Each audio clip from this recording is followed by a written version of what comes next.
हजरत ईसा एक बार पहाड़ की तरफ ऐसे भागे जा रहे थे मानो कोई शेर उनके पीछे पड़ गया हो। दौड़ रहे ईसा के पीछे एक आदमी दौड़ा और उसने ईसा के पास जाकर पूछा, ठीक है हजरत, कोई आपका पीछा नहीं कर रहा, फिर आप पंछी की तरह क्यों उड़ रहे हैं? लेकिन ईशा इतनी जल्दी में थीं कि उन्होंने उनके सवाल का जवाब ही नहीं दिया। वह आदमी भी यीशु के साथ साथ दौड़ता रहा।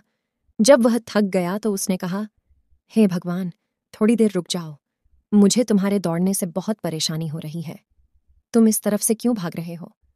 कोई शेर आपके पीछे नहीं आ रहा है और कोई दुश्मन आपके पीछे नहीं पड़ा है। हजरत ईसा ने कहा, आपकी बातें बिल्कुल सच्ची हैं, लेकिन मैं एक मूर्ख व्यक्ति से दूर भाग रहा हूं। उस आदमी ने कहा, क्या आप मसीहा नहीं हैं, जिसके चमत्कार से अंधे लोग देखने लगते हैं और बहरे लोग सुनने लगते हैं? यीशु ने कहा, हाँ, मैं वही हूं।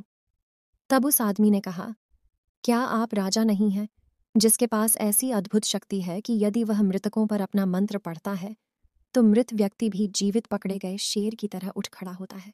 यीशु ने कहा, हाँ, निःसंदेह मैं ही वह हूं। वह आदमी फिर बोला, क्या तुम वही नहीं हो जो मिट्टी के पक्षी बनाते हो, और यदि तुम उन पर मंत्र पढ़ोगे तो वे पक्षी भी जीवित हो जाएंगे और वे पक्षी उसी क्षण हवा में उड़ने लगेंगे? यीशु ने उत्तर दिया, बेशक मैं हूं। उसके बाद उस आदमी ने गिड़गिड़ाते हुए कहा, हे पवित्र आत्मा, तुम जो चाहो कर सकते हो, फिर तुम्हें डर किस बात का है? ईशा ने कहा, भगवान के सौजन्य से, जो अन्य प्राणियों का निर्माता है और जिसकी महान शक्ति की तुलना स्वर्ग से की जाती है, जिस क्षण मैंने बहरों और अंधों पर उसका पवित्र नाम पढ़ा, वे ठीक हो गए। जब मैंने इसे पहाड़ों पर सुनाया तो वे ठीक हो गए। जब मैंने उन मंत्रों को मृत शरीर पर पढ़ा तो वे जीवित हो गए। लेकिन जब मैंने वही मंत्र किसी मूर्ख व्यक्ति पर पूरी श्रद्धा से पढ़ा और फिर बार बार पढ़ा तो कोई फायदा नहीं हुआ। उस व्यक्ति ने बड़े आश्चर्य से पूछा, हजरत, क्या हुआ? ईश्वर के नाम का प्रभाव मुर्दों, बहरों और पहाड़ों पर तो पड़ा, परंतु मूर्ख पर वह अपना प्रभाव नहीं छोड़ सका।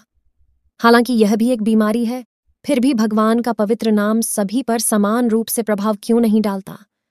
हजरत ईसा ने कहा, मूर्खता की बीमारी ईश्वर द्वारा दी गई सजा है, लेकिन दृष्टिहीनता कोई सजा नहीं है। इसीलिए अंधों पर तरस आता है, परंतु मूढ़ता तो ऐसा रोग है जो हृदय में जलन उत्पन्न करता है।